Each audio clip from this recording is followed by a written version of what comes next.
Who is the young lady to you? She's kind of my partner. Relationship's kind of complicated. She's just been talking about like how unhappy she is with life.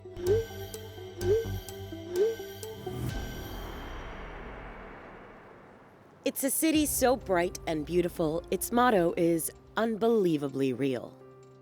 Hot sun, cool waters, and a miles-long stretch of 4-star resorts make Orlando, Florida, the perfect vacation destination, even in chilly December.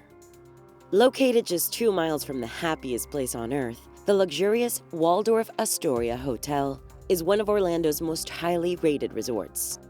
Even locals check in by the iconic lobby clock when they need a weekend getaway, a short escape from reality. Less than a month before Christmas in 2023, 26-year-old Tampa native Alana Miccolis and her on-again, off-again girlfriend Megha Saluja have just that idea in mind. But for one of the women, the elevator ride up to her 14th floor suite would be her last chance at any real escape. The penalty is death. Get your family out of here. Why me? I will have my attorney call you. So unbelievable. Hello, oh my god, my partner just shot herself in the head. What's the address? I'm at the Waldorf Astoria, Orlando. What's oh my god. The 911 call comes in at 1:04 p.m., and Orange County Police dispatch to the scene immediately. She's making a lot of noise right now. I don't know what to do. She's breathing really heavy. Is she still alive? Because we can't. You said she's 26? Yes, sir. Okay. You said she's making noise right now. Is she awake? Is she breathing? Is she moving on her own? She's going. Okay. She's not moving. She's laying there. I don't know. Officers arrive just behind a team of paramedics. Because the victim is still breathing, they're hopeful she may miraculously survive. You know, this call sounds shady as Oh, I don't think so. There's a lot of detail. Oh, you're talking about who had the gun and who didn't? Mm-hmm. Sounds interesting, but we'll let Honestly look that up. Yeah. Once inside, they see her. 26-year-old Alana Miccolis. The scene tells paramedics the head wound was catastrophic. The sheets, once crisp and white, are stained red. The headboard and nightstand are both splattered with blood. Investigators place small yellow evidence markers on the carpet beside what looks like chunks of human flesh, just steps away from a brass bullet casing. While paramedics place Alana onto the stretcher for transport to the hospital, law enforcement split up to comb through the room and get a statement from their only witness, the 911 caller, who identifies herself as Alana's on-again, off-again, but mostly on girlfriend, Megha Saluja. Okay, stay right here. Stay right here. This one had the firearm and had taken it from her, and she got it back. There was an exchange of the handgun. My understanding is she did it, and then she contemplated doing it. Yeah. She did what? She thought about it. Oh, okay. Because I was wondering who held it to the head. That was Right. And then okay. and in the midst Okay. of picking it up, she held it to herself. And then she put it thinking down. shots. Okay. When they pull her aside, Saluja tells officers a version of the same story she told the dispatcher, that she walked out of the bathroom to see Alana shoot herself in the head with a handgun. A handgun Saluja had packed. The gun that was used, it belongs to you. Where do you keep that at? Anytime I bring it anywhere, I have a safe. So it goes in the safe, locked with the keys on my keys. Like, she knows all that. Oh, so you have a safe with you? Like this, yeah. You keep that like in your Yeah, bag? I or don't anything? have like a concealed carry, so I keep it like locked in the safe. And when I go to hotels, I bring it and I leave it like just in my bag. Okay. And you said it takes a key to get into the safe? When officers begin sorting through the evidence, the towel the gun was apparently wrapped in, Saluja's car keys with the keys to the safe, and the bag where the gun was found, they're not so sure they're looking at a suicide after all. Saluja's overnight bag with the gun safe inside might be the biggest indicator that something about the scene isn't quite right. Investigators find the safe near the bottom of the bag, with clothing thrown over the top, as if someone may have been trying to hide it. By the time Saluja arrives at the hospital where Alana is transported, Orange County investigators are already there, waiting for her. And who is the young lady to you? She's kind of my partner. Okay. We're not fully relationships, kind of complicated. I got you. Kind of like on and off type of thing. I guess not too many offs, but we were basically preparing to become friends. All right. So, tell me a little bit about what happened. If you can, take your time. I understand it's an emotional thing. Well, I just still feel like I haven't cried since it happened. I just still feel shocked. Oh no, it's traumatic. Yeah, I understand. It is a little bit of a blur, but I just remember I was in the bathroom. I came out. She was holding a towel or something, and I just remember running over. There was a bang. And I saw her fall, blood. I grabbed the towel. I unwrapped it or whatever. I don't know. I just grabbed it. There was a gun. There was something fell on the floor that looked brown or orange. And then there was I saw something on the pillow that was silver, the her hair on it. Okay. Was there any arguments or disagreements before that? No, we were not even there was no disagreement at all. We were just talking. We were a little bit emotional. We were this is supposed to be our last trip before we I guess break up and try to be friends and stuff like that. We were talking about couples counseling, and I had some people pull up on my phone. We were looking to call. I don't know. I got you. I understand. When were y'all supposed to check out? Today. Clothes folded, phones charged, bed made.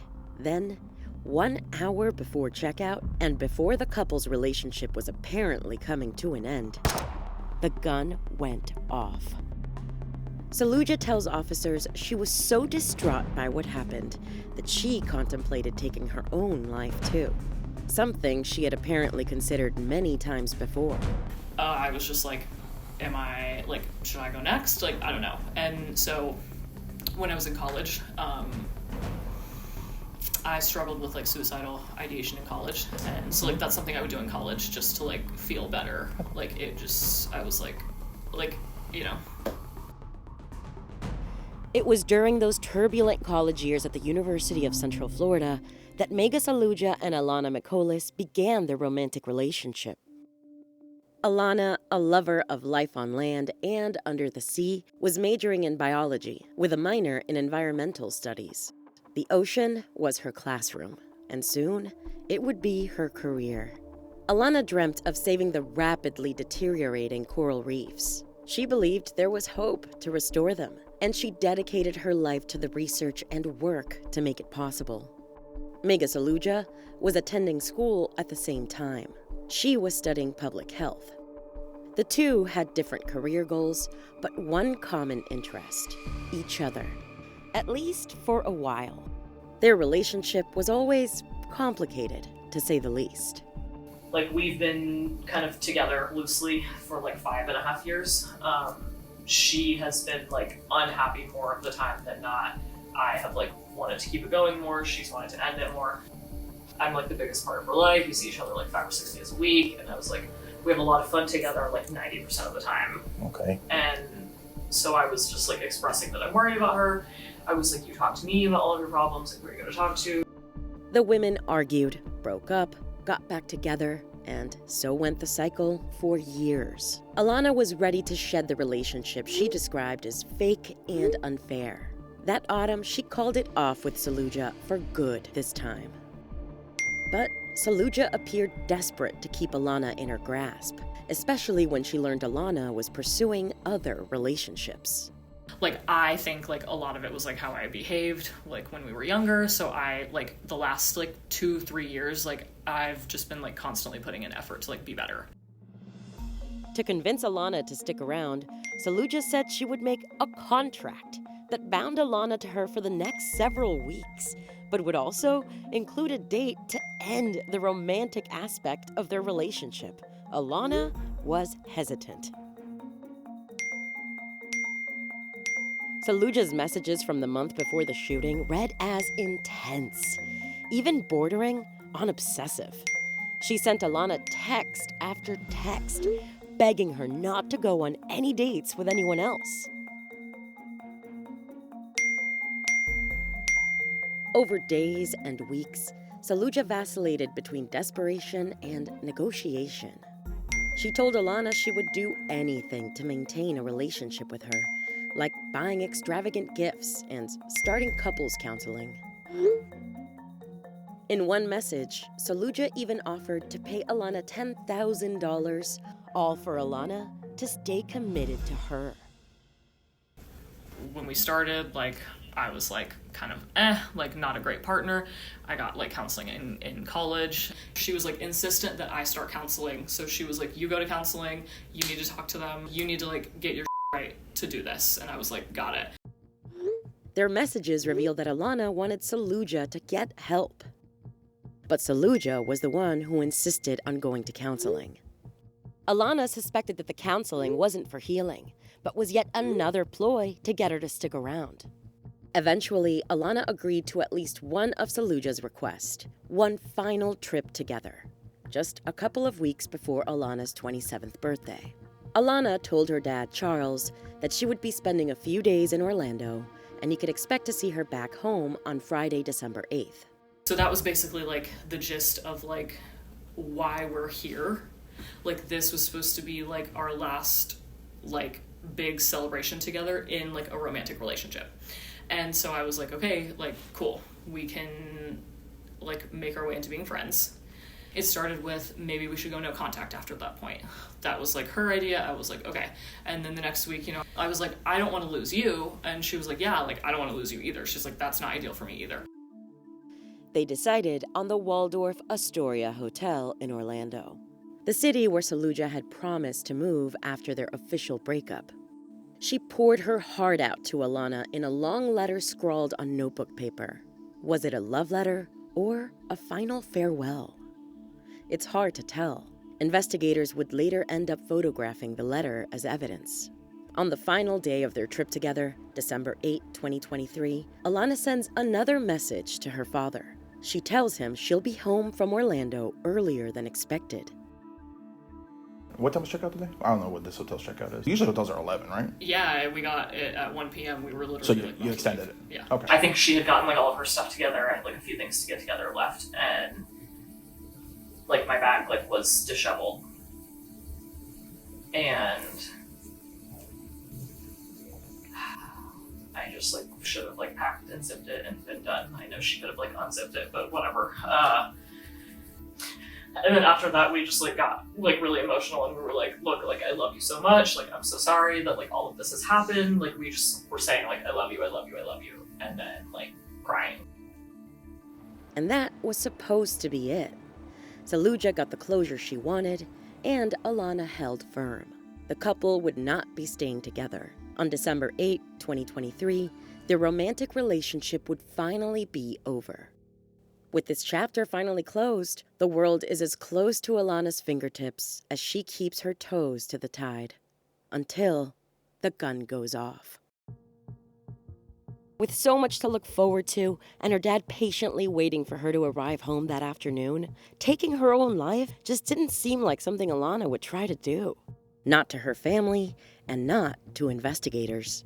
Now, what kind of history did your partner have? Was she depressed? So, what would make her do this is what I'm asking. Okay, I don't know if this is a red flag or not, but I struggled with suicidal ideation in college. She always talked about it in a way that was who would ever do that and stuff like that, which I look back at now, I'm what was that a red flag? Have you heard her talking about suicide or death or anything like that?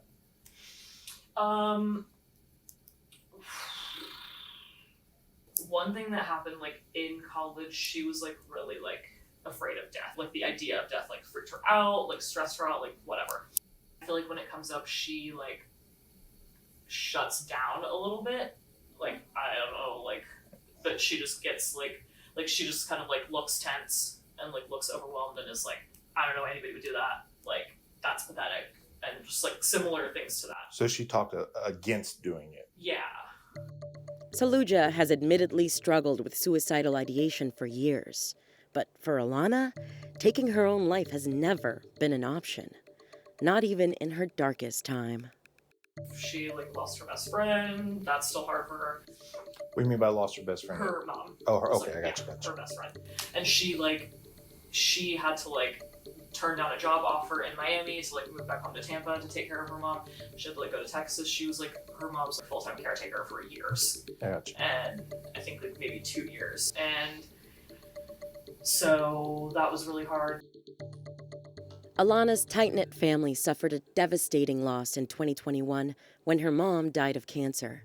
But neither her mom's illness nor her death pulled Alana away from her loved ones. If anything, their shared heartache brought them closer. Following her mom's passing, Alana lived at home with her dad. She cooked meals, played with the dog, and enjoyed spending time with him. Her older sister, who she called Carly or Sissy, shared photos and videos of the two of them singing cover songs and laughing to TikTok trends. Alana also leaned on her long-time on and off-again girlfriend, as one so often does after immense loss. She had to like drop everything to go take care of her. She told me today, she was like, I don't think I could have done like any of that without you. That's how we feel about each other. But then the fact that she was gonna go on a date with someone else, I realized like in the past I was like trying to change my behavior. I was trying to change all sorts of other things because I was like, maybe this will make you happy. But investigators are less concerned with Saluja's apparent fanatical fixation on her relationship with Alana and more on what brought them to the hospital to begin with. I just want to stay kind of on where we're at, where you came out of the bathroom, you saw the towel. Yeah. And again, I was just trying to clarify or understand why that was a trigger for you to go at her, or like run toward her or freak out, just seeing a towel near her head.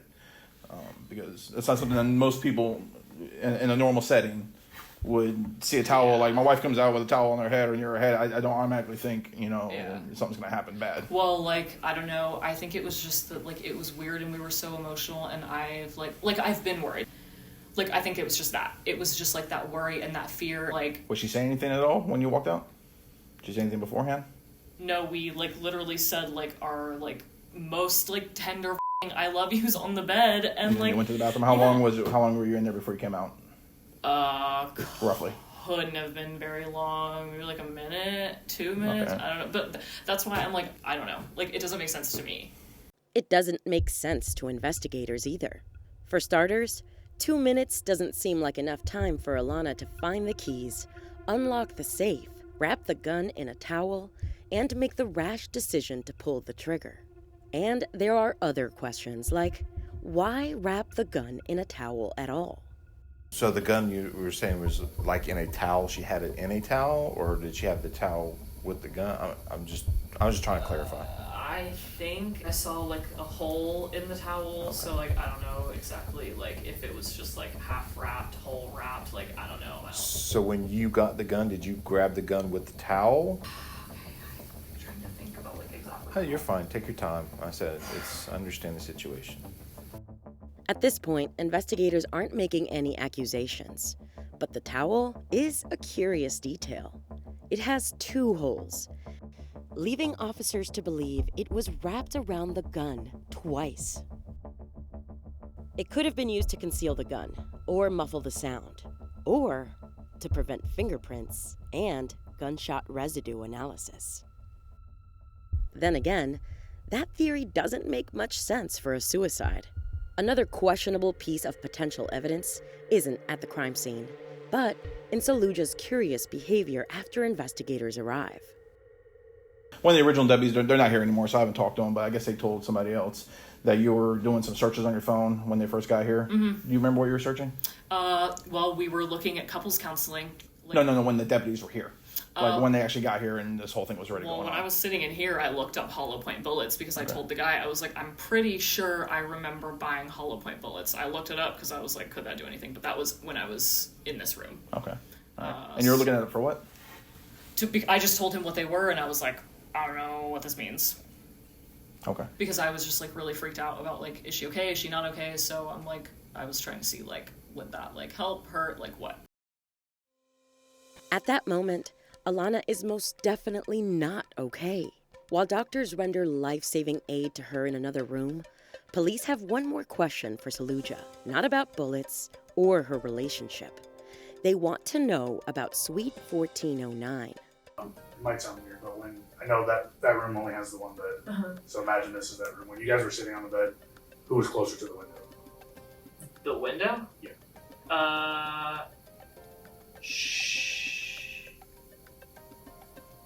She was? Okay, because you said she was kind of like in the middle, so you were on the left side. Okay. Do you know if, I know you said she has a sister. Do you know any other family that she has? Her dad, and they're gonna like not be okay at all when they hear. That's when law enforcement has to make the devastating phone call to the Miccolis family. Charles' youngest daughter and Charlene's little sister, Alana, is on life support after being shot in the left temple, which they immediately flag as strange because Alana is right-handed. Can you tell me how she's doing? We have a deputy at the hospital right now. Any updates at all, he's supposed to text us so we can fill you in. Last we heard, she was still alive. So And just in critical. Yeah. Normally with head injuries, they kind of wait and evaluate because the brain can swell or stay the same. And if it swells, then that's a bad sign. So they have to kind of wait and evaluate. Yeah. But at this time, I said last we heard, she was alive. So. I know, I feel like that just doesn't mean anything to me. And like people are alive and then they're not all the time. Like, I don't know, I just wish I had more information. So do investigators, because when they compile all the evidence, they can't help but wonder whether Saluja's story that she walked out of the bathroom to find her girlfriend with a gun to her head is really true. There's a lot of data and phones, things like that. I'll ask you straight up, did you shoot Alana? No. No, okay. Oh my god. Okay. But I wouldn't do my job if I didn't ask you, No, correct? I know, that's just like is... Okay. For now, Saluja is free to leave the hospital. And it's for the best that she does, because Alana's dad and sister are already on their way. When they arrive, they learn the gravity of Alana's condition. And by 5:14 p.m. that evening, Alana is taken off life support and pronounced dead by physicians at the Orlando Regional Medical Center. The following day, the Orange County medical examiner performs an autopsy on the nearly 27-year-old. He determines that the shot that killed Alana was fired from intermediate range, not from contact range. In self-inflicted gunshot wounds, medical examiners expect to see that the barrel of the gun was held directly against the entry point of the bullet. But that wasn't the case for Alana's wound.